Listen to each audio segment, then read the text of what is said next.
Grayson was my built-in best friend, my not-so-little brother, my partner in crime, my constant. Some of the best memories of my life were made with him. In Ashcroft, where the hills stretch wide and the skies feel endless, we were two peas in a pod.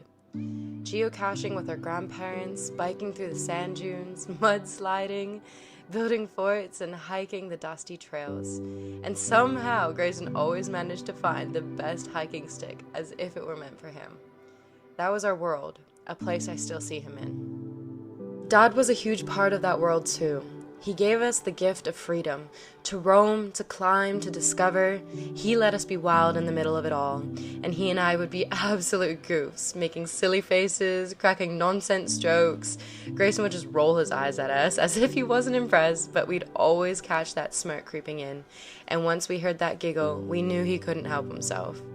We used to love Grayson and Morgan coming up from Abbotsford to visit with us on spring break. Well, the kids always helped Grandma garden, and lots of times Grayson and I go off by ourselves, and we went looking for a nest of ravens, and we had to climb up pretty steep clay banks. And it was kind of interesting because the mama was sitting on the nest, and the papa was sitting in a big pile of raven poop.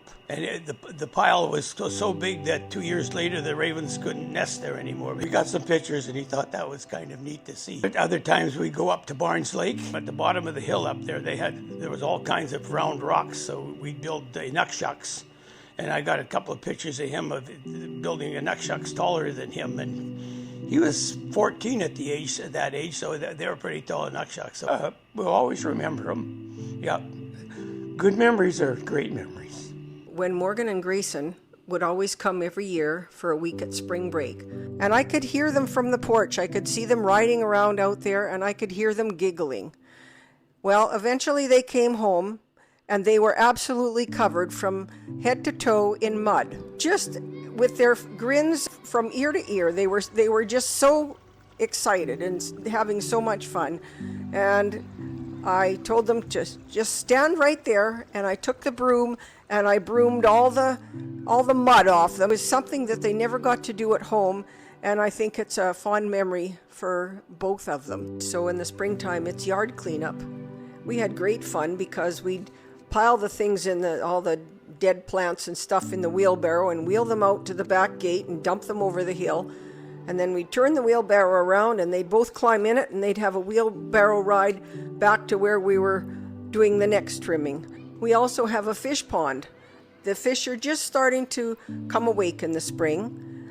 And the first year that they were here, we had a couple of fish that didn't make it through the winter, and they were floating. So the next year, when they came at spring break and we were doing our yard cleanup, and they both went over and they looked in the pond, and they both looked up and they said, "No floaters this year, Grandma." Sometimes he was like hugging a board. I always used to tease him when he got older. I'd just give him the biggest hug, and I'd squish him right in, and I'd shake him around, and I said, well, that was a grandma hug. The last hug I had from Grayson was on Sean's birthday, and Morgan and Grayson had gone out for supper with their dad. And we had a video chat, so we got to chat with all of them. And that was my last hug from Grayson. We had a grandma hug. It was a virtual hug, but it was probably the best hug. When we'd have a couple drinks, he'd always put his arm over my shoulders, towering over me, while people watching together, many times in silence with just a weak grin. Those moments felt frozen in time, just us again. Two peas in a pod, no worry in the world, connected. Other times I'd say, "I love you," and he'd squeeze me so tight, probably hoping I would never ask for a hug again. But I always did, and he really tried to make sure I felt it. And I still do. I still feel that imprint. I think some of the funniest moments are when you try to love up on him as much as you can, and he'd just kind of be there for the ride, trying to tell you to get off. He probably meant it, probably didn't. You never really could tell. But yeah, and then you guys would have your moments together, and it was kind of cool to see. Most of my memories of Grayson was at Grandma's house. Morgan and Maya were always getting up to all types of shenanigans, but I always liked spending time with Grayson. He was quieter and a lot more like me, so I felt more understood by him. One time, he was downstairs hanging out in the bedroom, and being the annoying little cousin, I proceeded to start crawling all over him, trying to take his socks off. After successfully taking them and getting chased around, I hid, and stayed hid, giggling for 20 minutes while he scoured the house trying to find me. I finally came out to give Grayson his socks back, since he couldn't find me anywhere, but he ended up just putting a new pair on. When he first moved in with us down in Florida, I had just gotten mini hockey nets and mini sticks and pucks from my aunt for Christmas, and I used to do that growing up, and I didn't really have anyone else to do it with, so when Grayson moved in, I took advantage of it. Usually after dinner, I'd go up to his room and ask if he wanted to join, and he'd typically say yeah. And then I downloaded on my phone a little scoreboard app, and then we'd keep score of our games, and we just hammer away at each other. When I would get into golf, Grayson would just be sitting in his room, and I'd be in the background pelting foam golf balls at his window, and then I'd just a couple of good shots, and I'd just get lodged in the window or in the roof. I remember the first time we all played Throw Burrito. That's what it's called? Yeah. We'd play that, and I remember you two are just chasing each other around, throwing little rubber foam burritos at each other, chucking them at each other, and we'd all do the same thing. He'd chuck it as hard as he can at your dad, and my mom, and me. Oh yeah, more golf too, in West Palm Beach at Drive Shack. Watching him try to hit a ball was kind of funny. He'd always somehow shank it off the club face and not on the hosel, and he'd send the ball into the machine next to him, 90 degrees perpendicular to him, instead of straight. So that was always funny. He got a good kick out of that. At home, I'd sneak out his bedroom window and he'd close it behind me without a word. Just an unfazed face, like, okay, hurry up so I can go back to bed. And when he got caught sneaking out himself, I teased him. I said, you should have asked me. I know the perfect times when the coast is clear. He wasn't loud, but he didn't need to be. He was a quiet force until someone messed with somebody he loved. I'll never forget Mom telling me how protective he got when he found out my first boyfriend had cheated on me. That small, soft-spoken boy was not having it. He had such a gentle heart. He always offered a bite of his food before I even asked because he knew I'd want one like the foodie I am. Some of my funniest memories of Grayson was on the beach in Hawaii. Him burying this one guy, and little white boy Grayson goes over there and starts burying people. And him running around on the beach with his squirt gun shooting the seagulls. Well, of course, there's always the one when he hooked my dress. And I said, oh, you caught a whale, buddy. And he goes, you're not a whale, Mommy. You're just a little dolphin. Every holiday we went on, he'd have big, huge, thick books that he'd take and put the towel over top of them. And little Matthew Dirksen would kneel beside him, waiting for him to come play at the beach. But he just wanted to hide under the blanket and read his big, fat book. It kind of blew me away how smart he was, teaching everybody in grade 2 all about entomology. And every day he had to go to school with a word. Every single day he did a bug from A to Z in grade 2. And all the kids still, even in high school, said they learned all about bugs because of Grayson. We loved bug hunting as kids. Jars full of beetles, grasshoppers, even a black widow once. And it mysteriously disappeared after a day. And we were both a bit too afraid to say anything. But turns out Mom had flushed it. Probably for the best. And now, bugs bring me comfort. Especially dragonflies. They've been showing up everywhere. They land near me, hover beside me, like he's still there, and he's still flying free. I feel him in those moments. I feel him in the wind, in the trees, and in the light. My memory with Grayson is being in the backyard at Blossom Court and finding a slug on the rocks. And he was the first one to tell me that if you put salt on a slug, it shrivels up. So we ran inside the house and grabbed salt from the kitchen, put salt on the slug, and I will never forget that to this day. I always give one stupid gift to every single child in their stocking, and it was those sticky little plastic rubbery balls to chuck up onto the ceiling that are supposed to come right back down, but we did that 3 years ago and they're still up on the ceiling. Asked Grayson to get them down though one time, and he's like, I'm not that tall. And I'm like, get the ladder, and he's like, no. Tell Dad.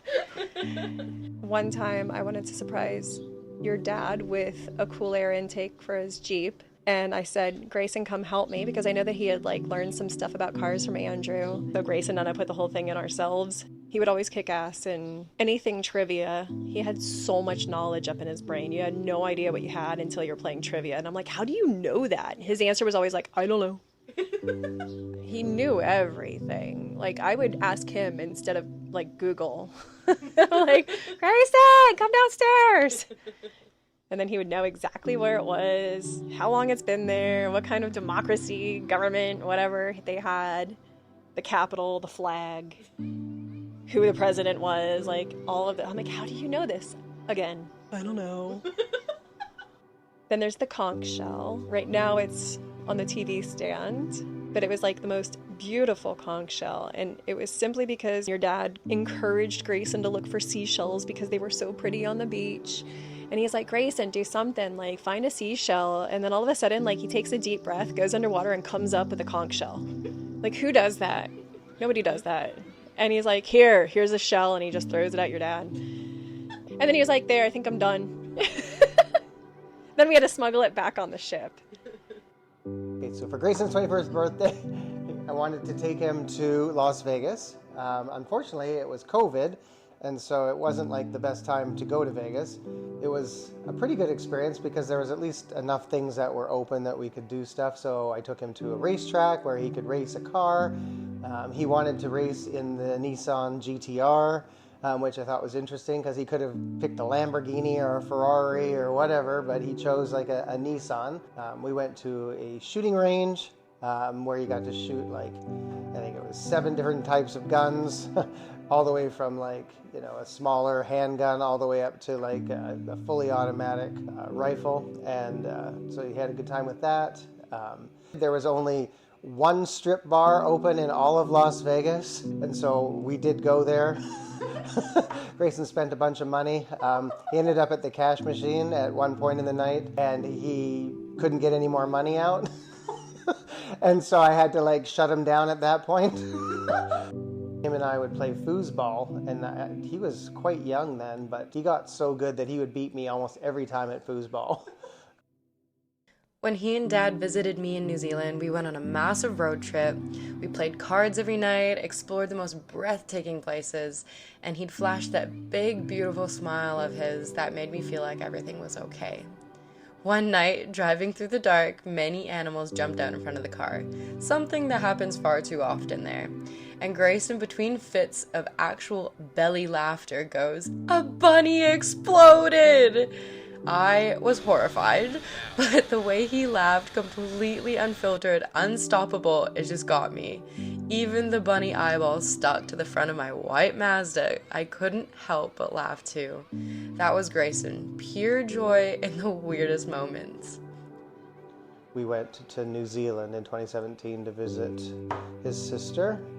And that was a long trip all the way from Vancouver to New Zealand. That was probably the longest trip he ever did. We ended up going to a bungee jumping place, and I was keen to do it, and Morgan was keen to do it. She'd already done bungee jumping before, but Grayson was not keen to do bungee jumping, so he just watched us do it. But then I was decided that he needed to do something exciting too. And so we found this shark attack ride thing that was basically a submersible boat. Kind of looked like a jet, but it was shaped like a shark. And so Grayson sat in it with the person who drove in it. It would go super fast and then dive under the water. And that was Grayson's big thing, and he seemed to really like that. Spent Christmas there. We got to see the penguins, wandering down on the harbor front. The penguins were just walking around on the dock at night. You could walk right up to them.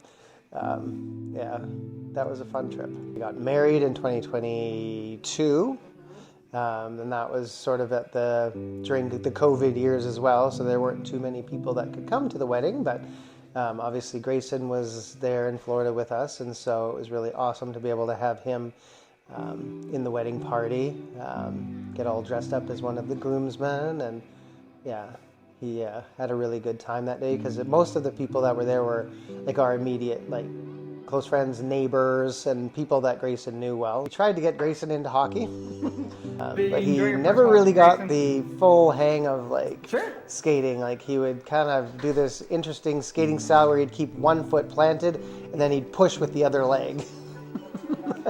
When we had the place in Osoyoos, I was driving back and forth a lot because I had to work during the summer and you guys were staying up there in the summer. And there were weekends where I told Grayson where I wanted to just spend the weekend with him. And so we took off, just the two of us, and we drove across the border and we just went exploring, and we drove along some of the river valleys there. And then on the way back was when we stopped at a train bridge, and got Grayson to jump off the train bridge, and yeah. So we had some good times, just the boys. And in Osoyoos, those summers were just joy on repeat. Tubing, boating, racing go-karts, wandering around town with our crew of friends. Every moment was a new adventure full of sun, freedom, and mischief. Oh my god, is this a Hotel California remix? When Grayson was a kid, he had his little bedroom, and he had his bug collections, which were dried bugs that were inside of a little frame. And then he had his little monkeys, his see no evil, hear no evil, speak no evil monkeys. He had a really cool, little room. And then, of course, he had a million Lego sets that were in that room as well growing up, because he was always asking for Lego that he could put together. So, and books. Loved to read his books. Joe would tell Grayson that I'm coming over to the house, and he'd look back from his computer and roll his eyes and say, "Lulu talks too much." And I did, and I would sit next to him while he played Toontown on his computer and ask him all the questions about why he's not doing this and that, and he would just say, "Because." And I would say, "But why? But why?" And I think he secretly loved it, but maybe not. Growing up, Morgan and Grayson would always come visit during spring break, and I always looked forward to that week. Whether we were playing in the sand dunes, going geocaching with Grandma, or just hanging out at home, it was my favorite way to spend spring break. I have so many memories of Grayson, but what I will always remember is how easygoing and caring he was. He didn't mind Karis and I being crazy little cousins and crawling all over him. He would always say yes to whatever we wanted to do, and he always let me play games on his phone.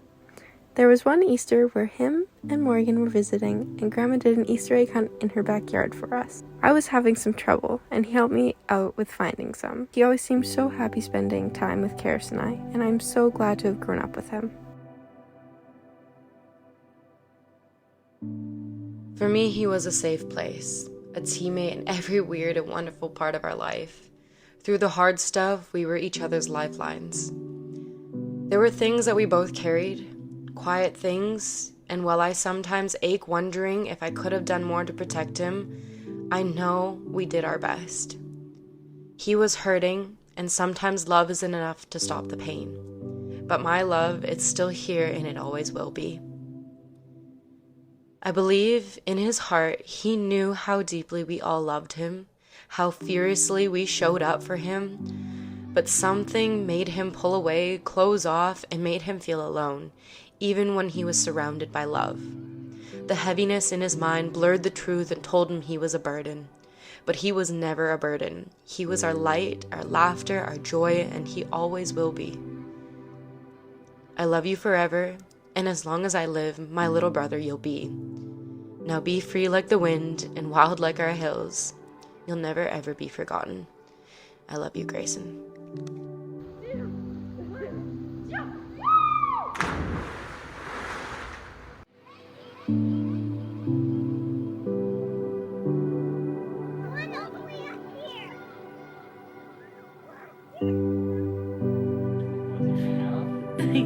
Just shake it around. Oh my. Get in the pool! Why are you in pants? It's warm.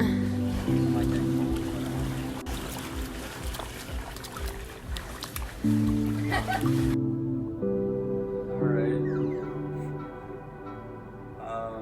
My love life is like Winnie the Pooh. If I win, I go for the poo.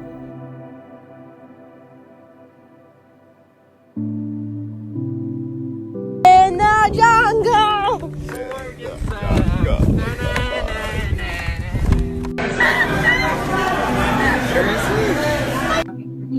Giật một đi còn đông nhìn anh nhân kinh lạc chua bé úc I say somewhere I pretty green on the top star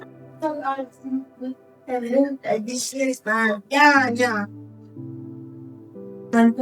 one jump I say somewhere gathering on